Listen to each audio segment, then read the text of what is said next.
Let's try this again. Hello, Facebook land, all those artists out there that are tuned in watching this video. I'm Corey Huff. I'm the founder of The Abundant Artist, and today, right now, we are going to talk about sales funnels for artists. This sounds very boring and marketing-y, and it can be, but hopefully I will make it more interesting and useful and entertaining for you.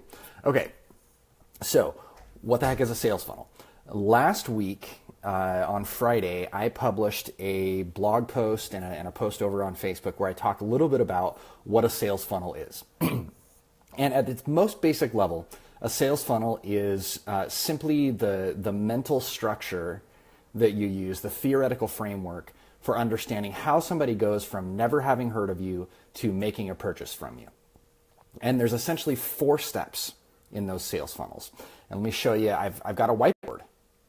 Here's my whiteboard. Sales funnels. Step 1 is awareness. Step 2 is leads.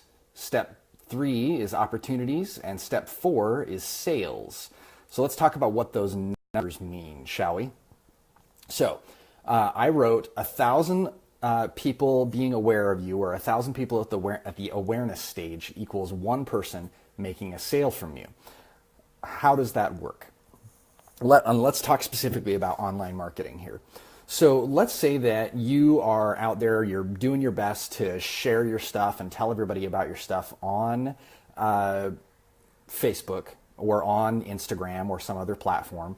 And by the way, since you're here, if you want to say hi, if you want to type hi in the comments, or if you want to ask questions while I'm talking through stuff, do feel free to do that. I also like the like button. I like the likes and the hearts and stuff. So if you want to give me some love, I appreciate that. But okay, so let's say you are out there, you're sharing your stuff on Facebook and Instagram and whatever else, and you are reaching as many people as you can. And once you get to 1,000 people on social media, the theory is in this framework that we're using today. Thanks for all the likes, guys.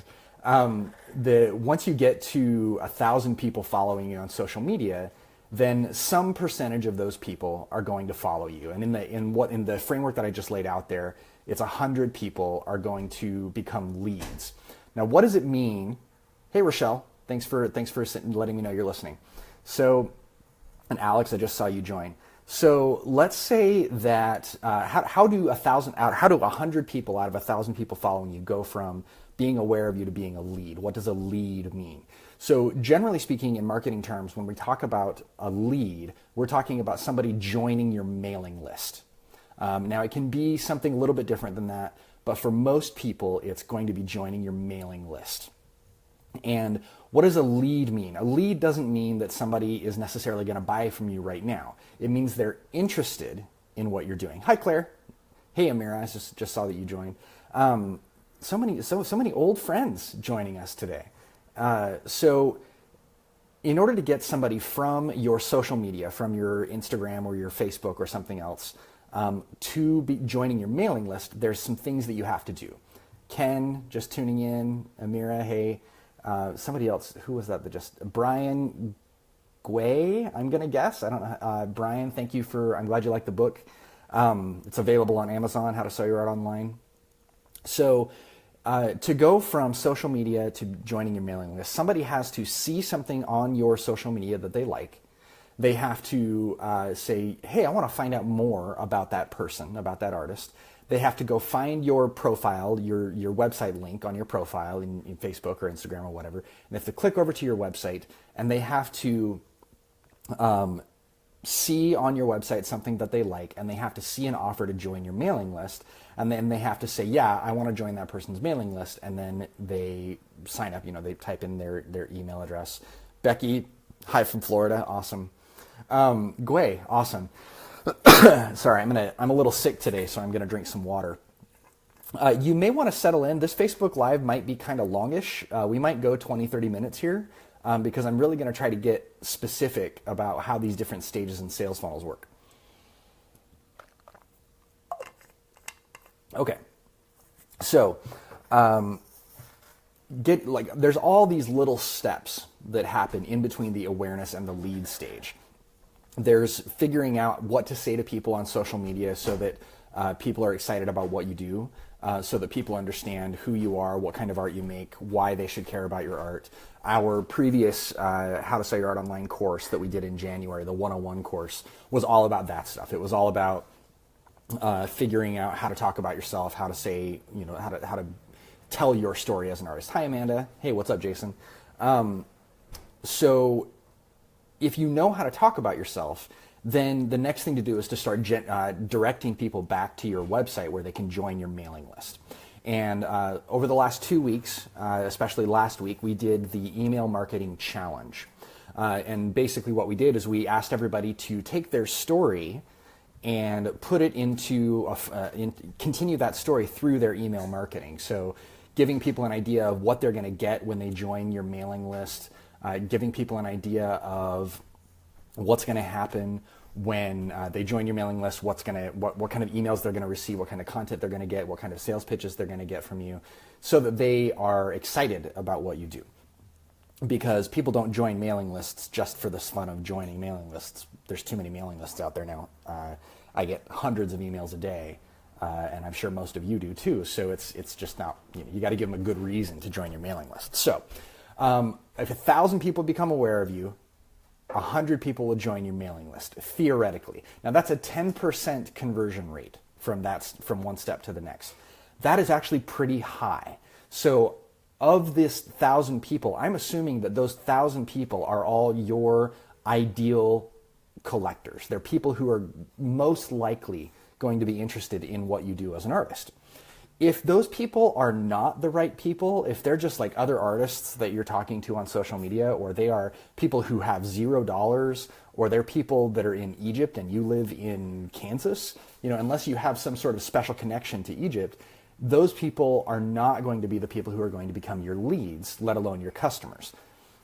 So it's kind of hard to say out of every 1,000 people, 100 are going to become a lead and 1 is going to become a sale, because it doesn't really work that way. It's how well is your marketing targeted? Who are you talking to? How well are you doing talking to them? But as a general rule, it's going to be less than 10% of the people who are aware of who you are. Less than 10% of those people are going to then start following you more closely. Okay, so then the next thing that I've got on the chart here, once we go from awareness to leads to opportunities, what does opportunities mean? So an opportunity is when somebody is interested and starts to make inquiries about buying something from you. Now, this can take a few different forms. For some artists, this might be somebody emailing you or inquiring about a commission. They might email you and say, hey, I'm interested in having you paint XYZ for me. In a more abstract, harder to see way, it can also be somebody who goes to your website, they see your e-commerce shop, and they add something to the cart, and they haven't bought yet, they've just added it to the cart. And so that means that that's an opportunity for you to close a sale. So with a commission, there's a lot more you can do up front. You can, or during the interaction, there's a lot of ways that you can incentivize people to make the sale. When you're talking about online, hey Amanda, good to see you. When somebody adds a piece to their shopping cart, and they're continuing to browse on the website, the ideal situation there is that once they've added something to the shopping cart, it takes them to the final page, and there's no additional distractions. There's no more pop-ups on the shopping cart page. There's no additional social sharing options on the shopping cart page. The shipping information is all built into your pricing so that they don't have to go figure out additional shipping costs. Hey, Marini. So that they basically all they have to do is punch in their credit card info in order to make that purchase. You want to eliminate as many distractions as possible. So that's what you do at the opportunity stage. And then the sales stage is after somebody's hit buy. It's after somebody has given you their credit card info for the commission work. You go and you deliver the product. You mail the art to them, you finish the commission and give it to them, whatever that looks like for you. And then in that final stage, that one person who is now a sale, that person then goes into, they become a lead again. We put them back at the top of the funnel. They become a lead for the next product that you offer. So say somebody comes in at the low end and they buy a print. They maybe spend $100, $200 on a print. Then after that person makes a purchase, if you have the right automated sales funnel set up, then that person goes into a lead generation cycle where maybe a week or 2 weeks or 3 weeks, whatever makes sense to you, later that person gets another email asking them, hey, how is everything working out? Assuming that goes well, then maybe a few weeks after that, they get an email offering to upsell them to a larger print, or they get an opportunity to, if they've purchased a print, maybe they get an offer for an original, or if they've purchased an original, maybe they get an offer for a commission work, whatever the next level is for you pricing wise. So that's sort of the way that I think about sales funnels and the way that sales cycles work for you as an artist. Go ahead and if you have questions about anything that I'm talking about here, go ahead and type those questions in. I'm happy to answer any of those questions while I'm here. The next thing I'm going to talk about is the math examples that I mentioned a little bit in last week's blog post. But first I'm going to get some water. So math examples.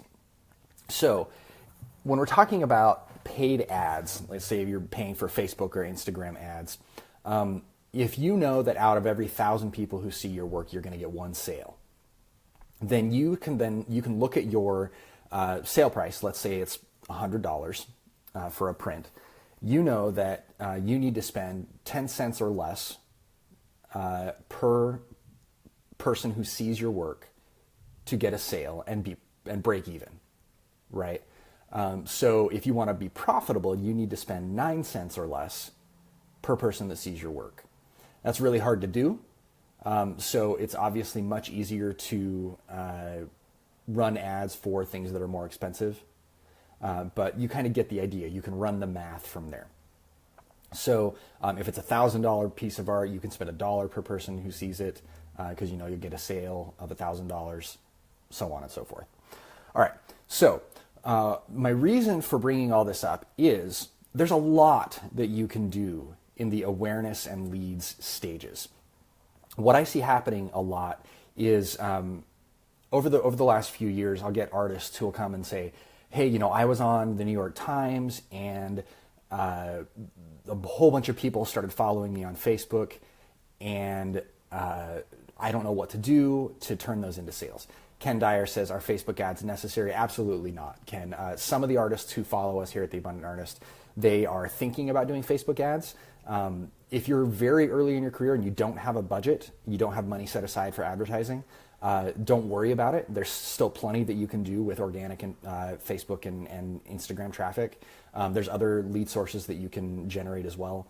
So going back to the New York Times thing, in fact, Ken, I'm glad you brought this up. So there was an artist that I worked with last year who came to me. He had organically accumulated 1 million Facebook followers, and he was not making sales. Even though he had 1 million people following him, he didn't have the structure set up, both on his website as well as in his marketing, to turn those 1 million followers into sales. So what we did with that artist and a lot of the other artists that I've worked with is we have a system set up to help you go from I have some followers to getting them making some sales. So one particular one that I'm thinking of, I'm going to grab my whiteboard here, and I'm going to sketch out. Where did my cloth go? Hang on a second, guys. All right, there we go. So I'm going to talk a little bit about what the different stages look like on a practical level. Okay, so sales funnels. Let's talk about awareness. Amanda says, I've had a website selling bath products for 12 years. I'm just starting to sell my art on Etsy.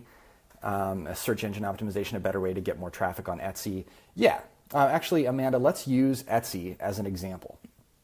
So let's say Etsy. All right. So you're working on Etsy. This is probably backwards for you guys because I've got the camera backwards. So I'll flip this around in a second. So what are all the things that you can do to drive traffic to your Etsy page, for example? So obviously you can do social media. And you can do SEO. Social media and SEO. And search engine optimization, you're back to front. Yeah, Amanda. Here, let's do this. If I flip the camera around and I go like this, there we go. Now you can see what I'm doing. Okay, so social media and SEO.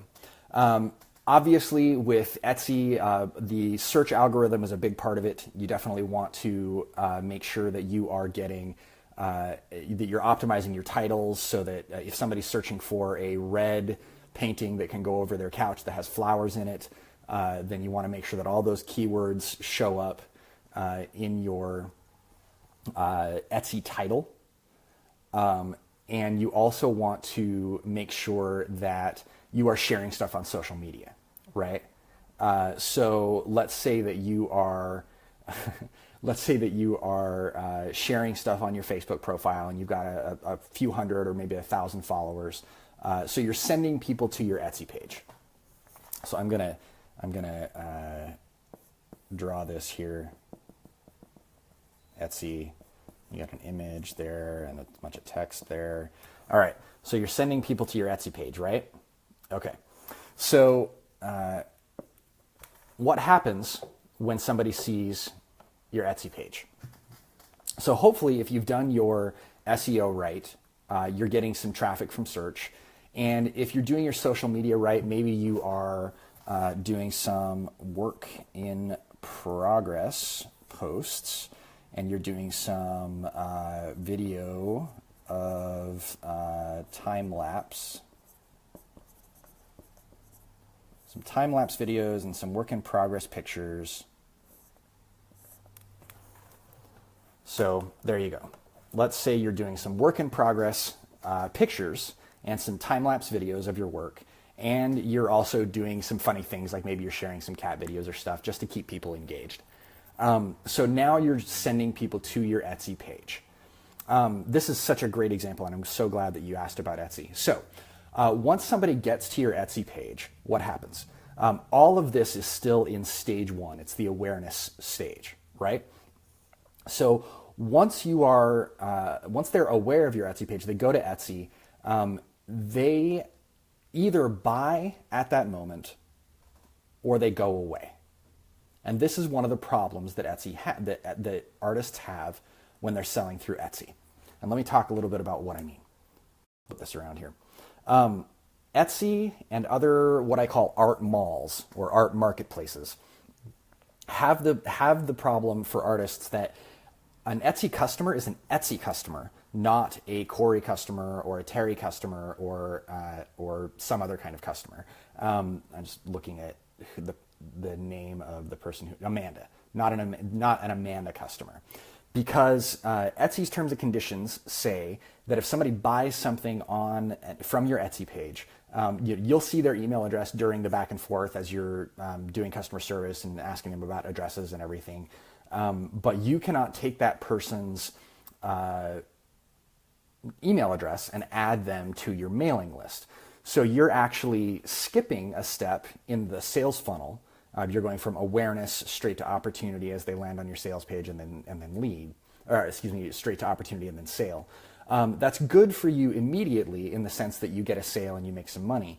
However, for the long term, that actually is a struggle for you as an artist because if you can't add that person to your mailing list, then you can't upsell that person to a higher priced item at a later date. or you can't let that person know that you have additional stuff for sale. You can't activate that person to activate their network to get their friends into the awareness section of your sales funnel. So this concept, this concept of sales funnel and thinking about, am I taking my customers through every step in the sales funnel, is actually, you can start to see how it gets really important. Hopefully that illustrates that point. I'm gonna drink some more water here. I should have a cough drop in. All right, so long story short, if you are somebody who is getting some attention, let's say you got a few hundred or a few thousand followers on social media, and you are getting sporadic sales, but it's not really working, you might want to look at the different steps of your sales funnel to see whether or not you're hitting all of the right steps, whether or not you're doing enough to generate enough social media traffic or enough search traffic or what have you. If you are somebody who got featured in the New York Times or had 1 million followers on Facebook and you're not getting sales, then you need to look at the next steps. What are you doing to move somebody to a lead? What are you doing to move somebody to an opportunity? How can you get those people to start making a purchase? And quite often that just means making an offer. A lot of artists do a lot of work in progress pictures, a lot of time-lapse videos, a lot of talking about their work, a lot of blogging without actually making an offer. And it's really funny when I review artist websites and their social media accounts and stuff, and they might have gone 2-3 weeks or a couple months without making an offer. I want to look at these questions here. So Amanda says, I need to do more work in progress pictures and figure out the email thing. The technical issues like them are not, like them not being an Amanda customer is what you need to fix. Yep, exactly, Amanda. Haley says, are blogs important? So they can be, Haley. You don't have to blog. I see a lot of marketing experts are like, oh, you need a blog and blah, blah, blah. You don't need a blog. But here's what a blog does for you. A blog can affect every stage of your sales funnel. It affects the awareness stage in the sense that as you create blog content and promote that content out for people to see, they become aware of who you are. They can, aware of what your blog posts are about. They get to know your brand. They get to know your story. They get to know a little more about who you are and what you do as an artist. They can also affect your lead generation stage because as people go to your blog to read about you if you're driving them from elsewhere to your blog, if your blog has an email marketing newsletter opt-in offer on it, then you can start getting people to become leads to join your mailing list. I'm getting a little bit of a glare here. They can use your blog. You can use your blog to invite people to join your mailing list. And then also sales. You can invite people to become opportunities or to inquire about hiring you or buying from you right from your blog as well. So blogs can be very powerful because it's your platform, your opportunity to say whatever it is you want to say in addition to your art. So great question. Ken says, so you're saying that artists need to ask for the sale? Yes. He says, I can get behind that. I used to be in sales. The question is when to ask. This is a great question, Ken. So it's a lot easier to know when to ask when you're face-to-face in a room with somebody, right? If you're at Art Expo New York, which is in April, I'm going to be speaking there. If you're at Art Expo New York and you've got a booth and somebody's walking by and they're asking you questions, and they stop and they're like, oh, wow. And they seem really intrigued and interested. They're leaning forward. It's really easy to tell that when you're in person. Online, it's a little harder. So then you start having to look at the numbers. So we go back to what I showed at the very top of the video with if there's 1,000 people who are aware of your work, you might get 100 people to become leads. I would not pitch people so much on a sale as getting people to become a lead, right? So if they're in the awareness stage, if they're just getting to know who you are, they're following you on social media, probably the most effective thing you can do on social media is get people to join your mailing list. Each step in the sales process has a bunch of little tiny steps, and you want to get people to do little bids or micro asks, getting people to take little steps. So it might be, hey, share my stuff if you like it. Or it might be enter a contest to win something. Or it might be join my mailing list to find out more about my work, or to find out when I'm going to have new stuff available. One of the artists that I love, who's been through one of our classes, Amy Crook. If you look up Amy's Not Dead Yet or Anti-Mort Arts, Amy does a really good job of this. She gets people to join her mailing list because her shop is only available the first 8 days of each month. Basically, she gives herself the rest of the month to concentrate on building awareness of her work, making the work itself. And then the first 8 days of each month, she puts up her shop available online. And the people who are on her list get a password to go into that shop the first, I think it's 2 or 3 days of the month. So they get first access to her work before everybody else gets it. And so this is a really good incentive to get on her mailing list, because you can be one of the first people to know about her new work, get first access to it, and then before it opens up to the general public, and she lets all the rest of the world know about it. So that's just one example. The idea is to get people moving in a constant process through there. And then this other question from, lots of questions. Brian says, is blog another social media branch? Yeah, absolutely. And I would maybe think or reframe it this way, Brian. I would say that your website, including your blog and your e-commerce store, is what I call a spoke and hub. So I'm actually going to draw this out because this is really good. So website, and then you've got email, social, Etsy, and media. Okay, so I'm going to draw this out, and then I'm going to flip around so you can see this.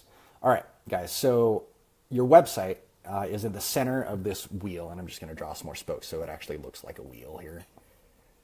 You guys are all laughing at my drawing skills.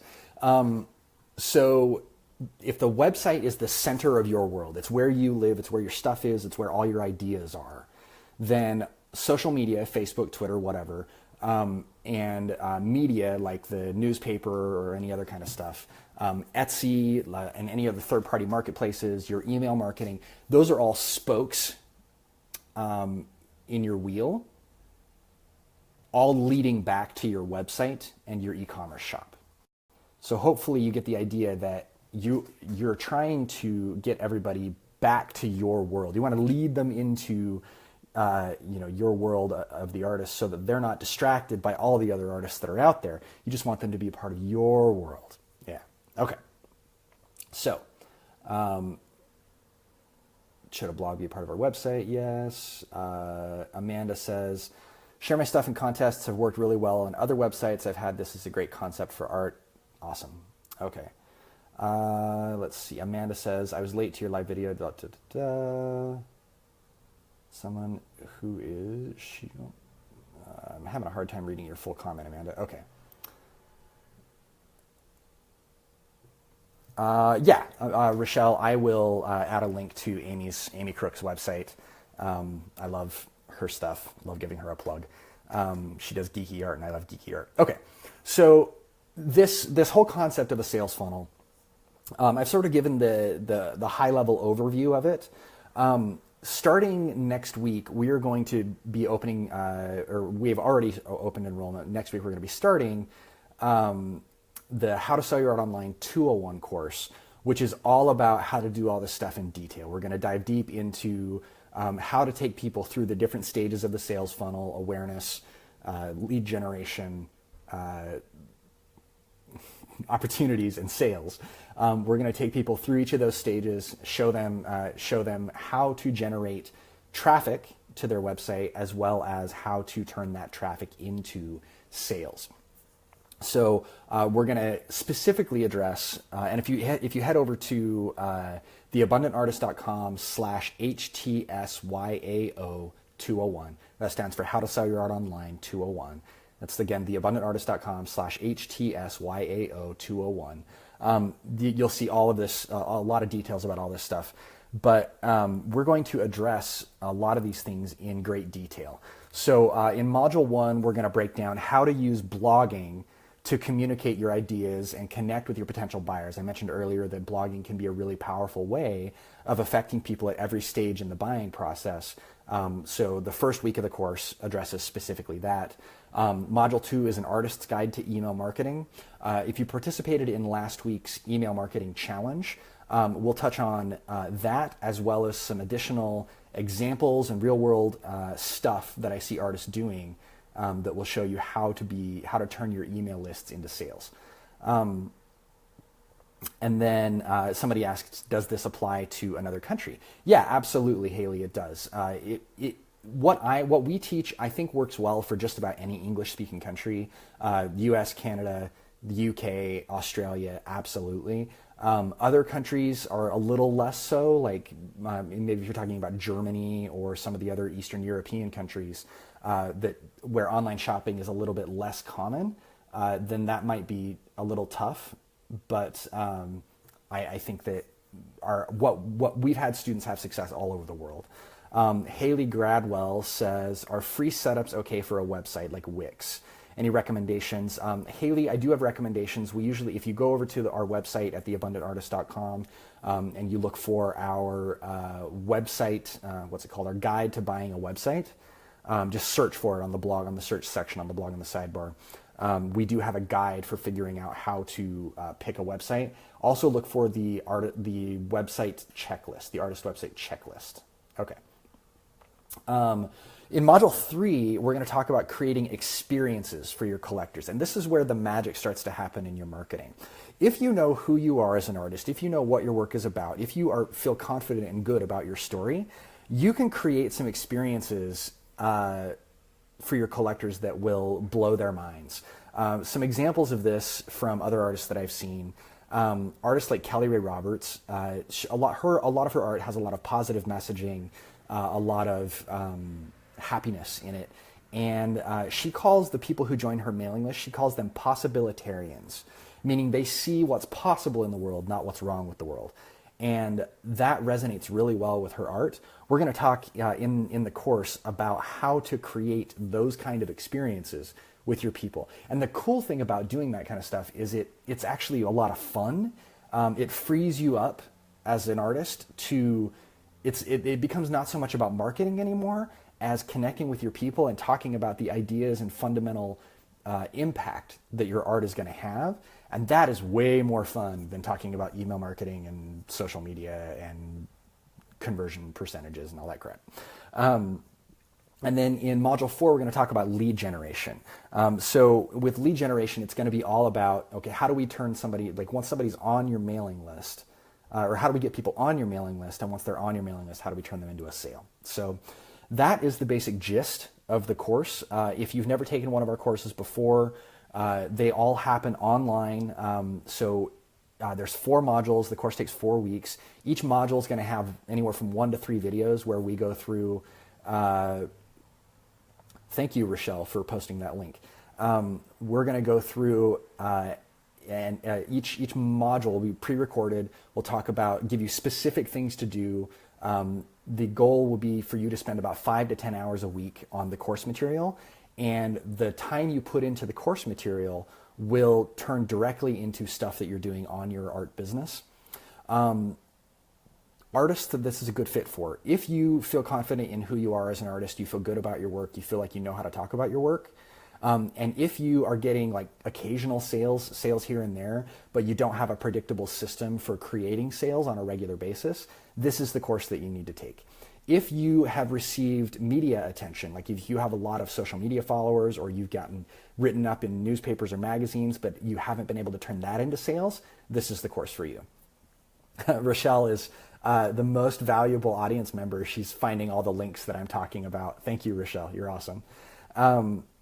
And Ken says, you raised a very good point about being comfortable, knowing what your art is about, and being comfortable with your story. How do you begin to understand what your art is about? We go into that in a lot of depth in our How to Sell Your Art 101 course. I don't want to go too deep today, since that is not what today is really about. But understanding yourself, having that self-awareness to know why you make the art that you make, and why anybody else should care. I would say start with journaling. As you're making your art, write about, not about the technical process, but write about what you are feeling and experiencing and what motivates you to make the artistic choices that you're making. Yeah. So beyond the course material itself and the format of the courses and who it's a good fit for, and the other thing, who it's not a good fit for. If you have never sold anything before, How to Sell Your Art Online 201 is not the right course for you. You should go back and look at our 101 course. And then if you are already selling regularly and you have a system set up where people are joining your mailing list and they're getting emails from you on a regular basis and all that kind of stuff, don't take this course. It'll be too basic for you. That'll be our next course, the How to Sell Your Art Online 301, which will open for enrollment towards the end of March. Other things besides the course materials, you also get access to our Facebook group. Several people that are listening right now are in our Facebook group. Amanda Rackow, I know I saw you in there. Some of you are in that Facebook group. You know how valuable that Facebook group is. That group is only for people who have taken our courses. Tony says, is that 101 course on your website? Yes, it is, Tony. And if you can't find it, shoot me an email. And then besides the Facebook group, we also have a private group chat channel on Slack for people who are in the course to ask questions, both from me and from anybody else that's in the course, but mostly me. We are also going to have some guest instructors for this course, and then also the whiteboard stuff. So you saw me go through and draw out some ideas for sales funnels. During this course, I am going to be doing some live whiteboarding with some course members. I won't be able to do all of the course members, but we're going to do some live whiteboarding, real time, like I'm doing right now, with people in the course, where we will break down all your marketing, figure out how to turn it all into that spoke and hub model, so that you're driving traffic to your website and turning that traffic into sales. So that'll be part of this course. In addition to all of that, we've got a bunch of email marketing templates that are going to be part of this course, so you can actually just copy and paste our templates, tweak to add in your own information, pictures of your own art, and your own descriptions. And then we also have some cool stuff like the Great Clutter Bust, which is Melissa Dinwiddie's way of getting your studio clean and ready for both art making and for marketing. A bunch of other bonuses that are part of the course. We've had lots of people come through this course over the years, y'all. The course used to be one big, huge, multi-month-long course. We don't do that anymore. We do short, month-long sprints for the course. We've had people go from never sold anything to selling very, very well, $12,000 months. So I'm excited to be doing this again. I hope that you'll join us. I hope that you'll enjoy the course. The course is at theabundantartist.com/HTSYAO201. I may have everything redirecting to the 201 enrollment right now, Rochelle. So I will fix that. Again, thank you very much, everybody. It was fun to break down the sales funnel process. I hope you'll join us for the course, and we'll see you again soon.